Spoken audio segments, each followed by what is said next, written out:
Where is God?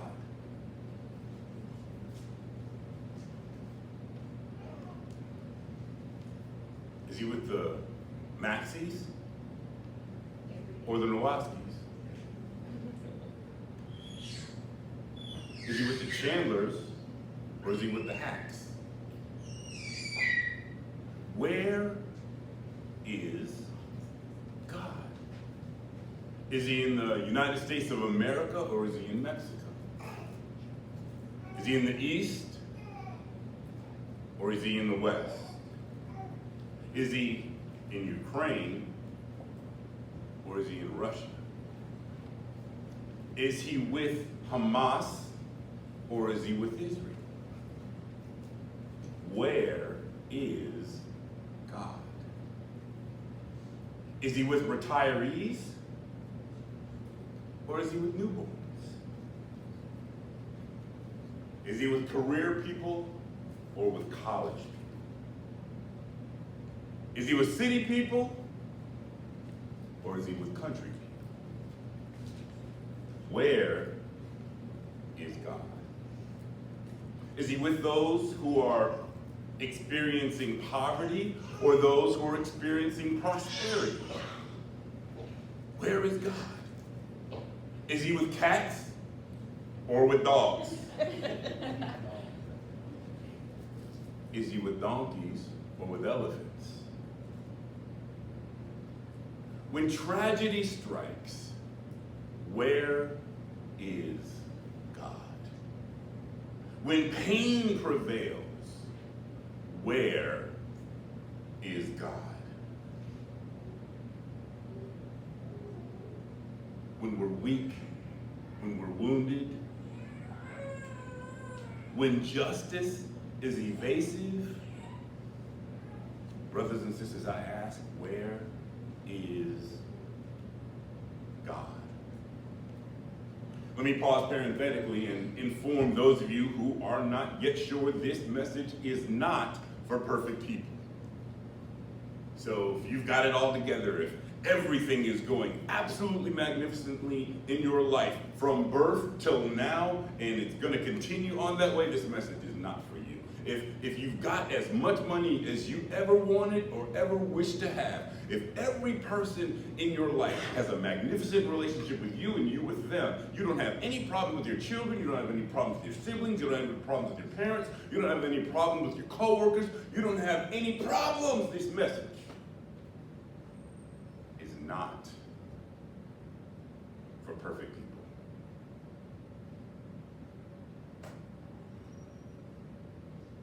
Taylor, when we declare like Psalm 13:1 says, how long, God, will you forget me forever? How long will you hide your face from me?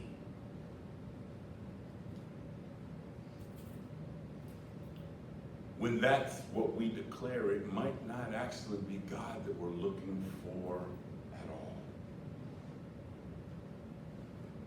But our own relief from a life that's going in a way other than the way we wish.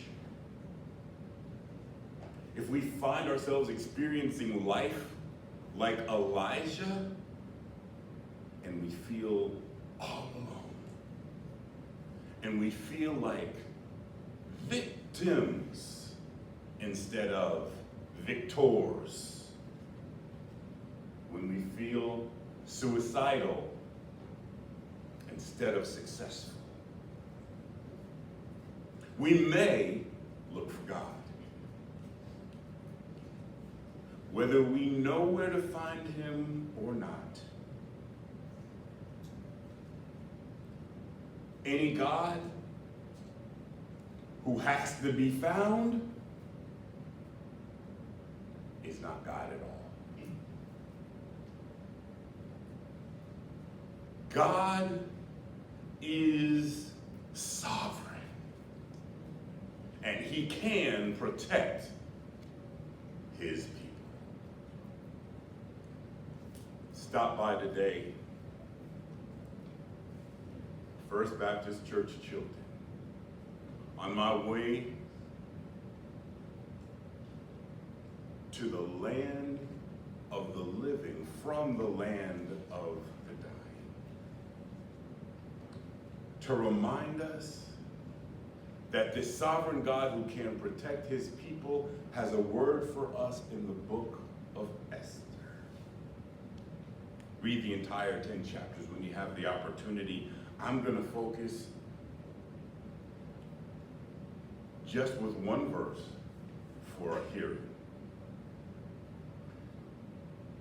Esther chapter 6 verse 1 says, "That night the king could not sleep. So one was commanded to bring the book of the records to the chronicles, and they were read before the king." Somebody said thank you, because every time I get sleepy and I started reading God's word, I go straight to sleep. Somebody said thank you. I'm glad to know that reading history in biblical text is not just hard for me. Somebody said thank you for letting me know that, man, when you get in those lists of names, I'm gone. But this sovereign God, who many of us sometimes feel is aloof and far away and doesn't seem to be interacting in our everyday lives, how interesting that I would ask the question, where is God? And point to the book of Esther, who not once mentions the name of God. And here we are, with God intricately involved, and even the king being restless and unable to sleep. As we talk about the interaction with the question, where is God? Let me talk you through this story of the book of Esther and start off by telling you, some people think there is no God. I know you think that it's outside these walls that people struggle with whether or not there is a God. But I would venture to say, don't say amen too loud, that there might be somebody even within the sanctuary who struggles with their relationship with God, because when bad things happen to good people, sometimes we wonder, where is God? When we're having a hard time and we don't know why, we often ask, where is God? And as we struggle with the angst of knowing that God, who is sovereign and can do anything, and yet in our lives seems not to do anything, we might not share it with our loved ones. We might not tell our best friends. We might not even whisper the words in prayer, but in our soul of souls, we wonder, where is God? The conclusion some people come to is that there is no God. As I said, there's no mention of God in the book of Esther. Song of Songs, in case you were wondering, is the other book of the Bible that does not mention the name of God. But God doesn't have to be seen to be the protagonist. Every story in a written text, whether mentioned or not, God is the true protagonist. There was a burglar who decided they were going to rob a house. So they broke into the house, Carter, and they were getting all kind of valuables. It was at night, using a flashlight, trying to figure out where they could get all these valuables and get what they wanted to get it. They heard, Jesus is watching you. It was dark. He was startled. He didn't know where that came from. He stopped, didn't move, refused to move. Then we didn't hear anything else. Took a flashlight, started shining it around, trying to figure out where the voice came from. landed on a parrot. Parrot was in the cage. He said, "Did you just say that?" Parrot confessed, "Yes, I said it." "Is your name Jesus?" "No, my name is Moses." He said, "Who in the world would name a parrot Moses?" The same people would name a Rottweiler Jesus.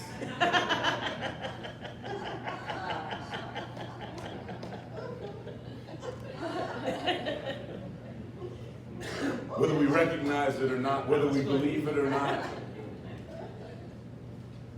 Jesus is always watching.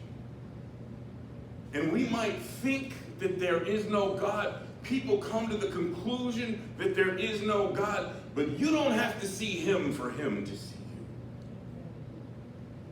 Whether someone is an atheist, chosen not to believe that there is a God, or if, I don't know if you've ever heard of an app that's like, there's the app and there's the light version of the app.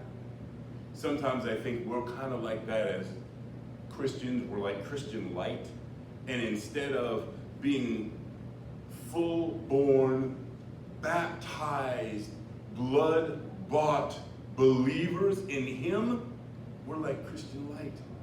And we may not all the way be atheists, but we might not really be convinced that there is a God. Everybody believes in people they don't see. Why do you think we have phones?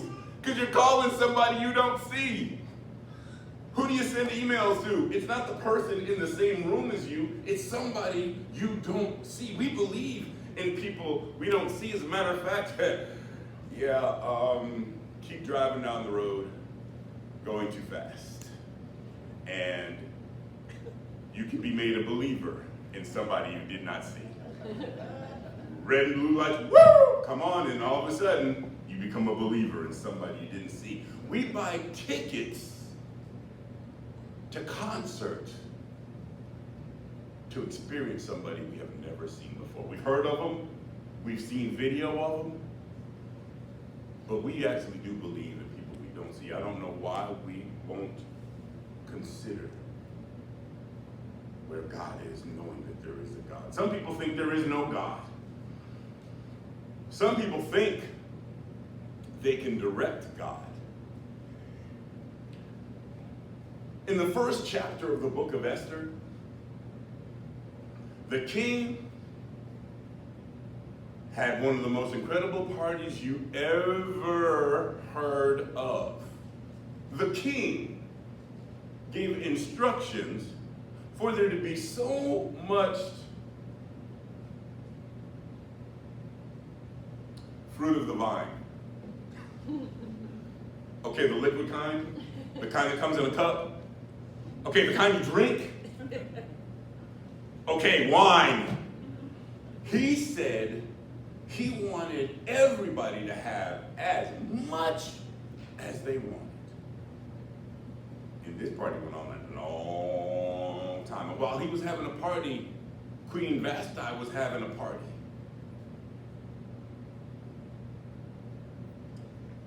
And in his drunken stupor, with every guest who didn't have to pay a dime for anything that they drank, and drank as much as they wanted at his instructions, he thought it was a good time and a good idea to describe having the queen come out and show herself in all her glory. Let me just say that while I do believe that God gives us everything that we're able to partake of, there might be some times that are not good decision-making times, and this would probably be one of them. But here's the queen, directed by the king, told to come out with her crown on and show all her beauty. Now, I kind of am at a crossroads with this, because what I don't want to do is point a finger and say Vashti was foul and out of order for not obeying the king. But she chose to do what she wanted to do, not what she was told to do by the king. The king got such an attitude about it, all his advisors gave him potentially the worst advice ever on the face of the planet and told him, you know, you should issue a decree saying all women have to obey their husbands. Yeah, right, like that's gonna work. But he did it. And at the time when a decree was issued, once it's issued, you can't ever take it back. This would be a time for me to caution you against what it is that you say, because no matter how much someone forgives you, you can't take back what you say. And once he put the decree out there, it didn't matter that he sobered up and then wanted to see her again because he'd already issued the decree and she could not be seen. And she had decided not to obey it. I don't have time to deal with how honorable it was that despite the fact that she knew that to disobey the king would mean she was getting ready to leave the lap of luxury. I wish some of us would have as much integrity as Vashti had and would be willing to let go of convenience and the stuff that we have to do the right thing. But in chapter 1, there's Queen Vashti. But starting in chapter 2, she's quiet. You don't hear from her anymore. She thought she could direct the king and do what she wanted to do in spite of the fact he'd given a direct order. You know, in Judges chapter 16, Samson thought he would do what he had done all along. The strongest man that there ever was decided he was gonna get up and destroy the Philistines just like he had always done, and yet he didn't realize that his strength was taken from him. It wasn't his strength. It was God's strength. And whenever we think we can direct God, he's in charge, not us. So whether it's Vashti not doing what the king told her to do, or Samson thinking he's got all the strength in the world and doesn't realize that he's gone, we often miss what God would have us to do because we think we're in charge, not him. Not long ago, I took my key fob out to get in the car that I paid for, that normally you just push the button, open the door, get in the car, put your foot on the brake, press the button, the car starts. I walked up to the car, none of that happened, none of that worked. You'd think that there's something wrong with the key fob, there was an issue with the battery. Not so. I felt a little embarrassed because I'd walked out in the parking lot with a couple that I had just counseled, and then I realized, same year, same make, same model, same color. Oh, now you tell me it was the wrong car. None of you were there at the time to tell me that I was walking up to the wrong car. It had a different plate, so the key fob did not work. But that's how we are with God. Sometimes we ascribe to him stuff that's not his, and we think we can just direct him and direct life and have things go the way we think we ought to go, and we're in the wrong place doing the wrong thing just because it looks like, it seems like it's the right thing. Being a leader doesn't make any of us the leader. And quite honestly, all of us take directions from somebody. We take directions from signs all the time. We take directions from GPS all the time. And if you don't listen, then you'll hear recalculating. If you get on a plane, you take direction from the pilot and from the crew. We take directions from judges. I wish we'd take more directions from those that love us and mean the best for us. Some people think there is no God. Some people think that they can direct God. And some people think that they are God. Haman had an ego. I have not even gotten halfway through this sermon, and there's no way I'm going to finish. And even though I said I was going to keep some folk a little bit longer because they talked about they wanted to rush away from church, this is going to be it for today. But some people think that they are God. They might not say it with their words, but they say it with their behavior. They say it with where they go. Haman had an ego. He did what he wanted to do, how he wanted to do it. He had a problem with Mordecai not bowing simply because he just had a problem. He had a problem with Jews, he had a problem with people, he had a problem with anybody that didn't do what he told them to do. Those who are narcissists often don't realize that trying to tell other folk what to do all the time is not our place. Where is God? God is not someone, whether we recognize it or not, is not non-existent. Some people might think that there's no God, but he's real. Some people might think that they can direct God, but they can't.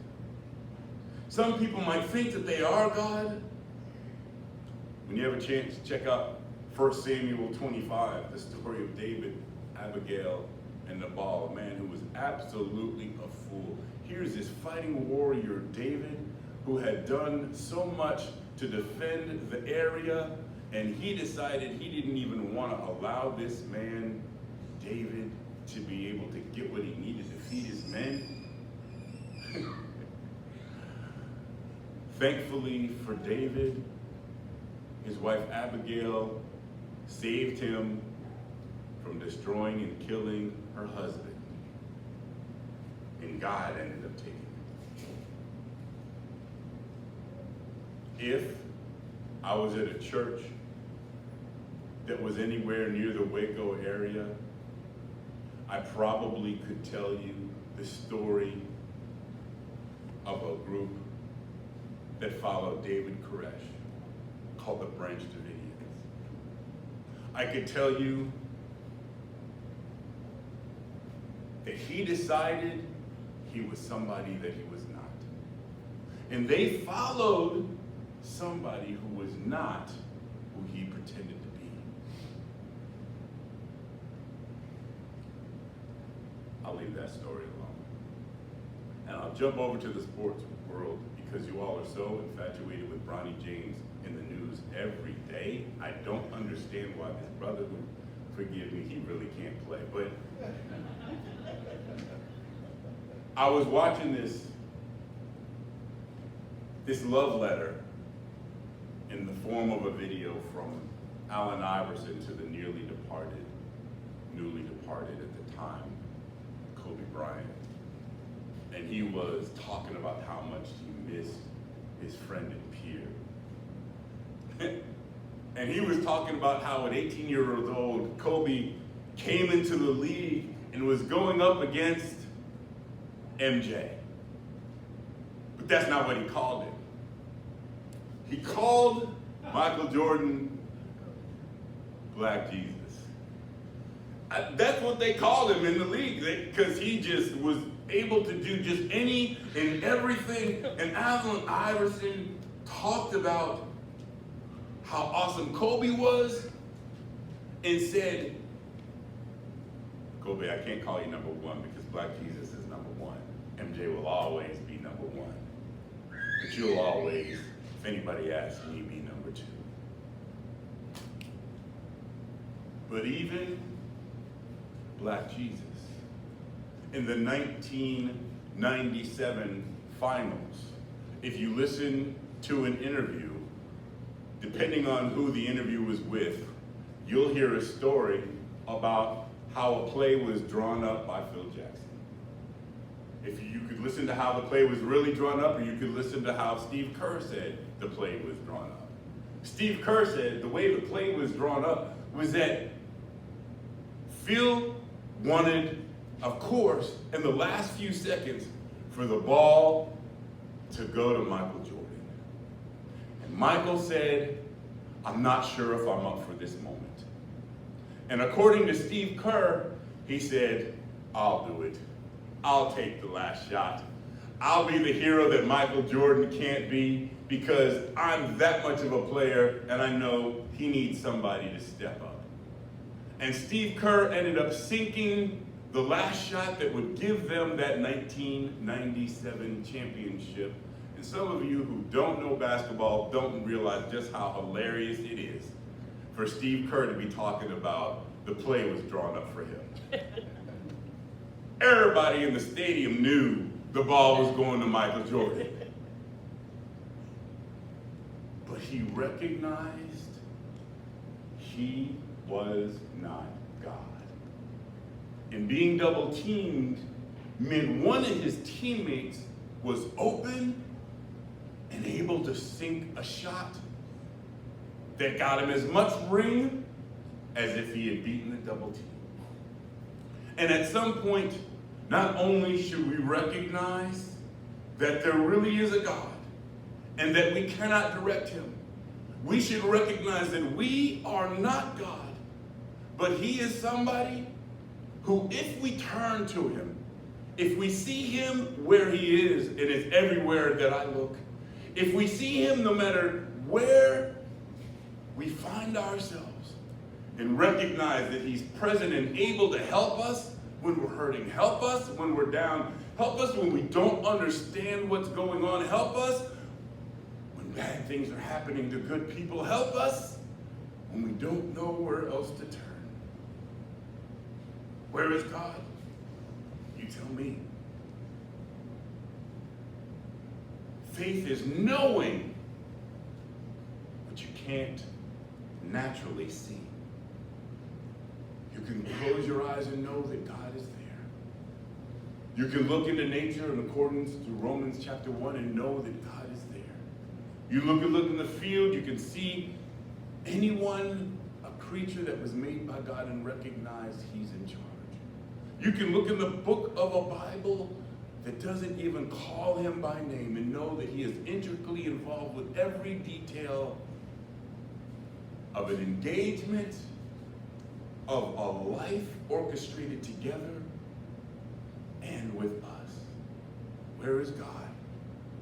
You tell me. I hope that you see him in the fact that he allowed his only begotten Son to come into this world, give his life, die on a cross, and willingly be raised again on the third day, so that whatever we need, God's got it. He cares for you. He's there for you. And even when you don't see him or know, he's still present, able, and available to do what you need.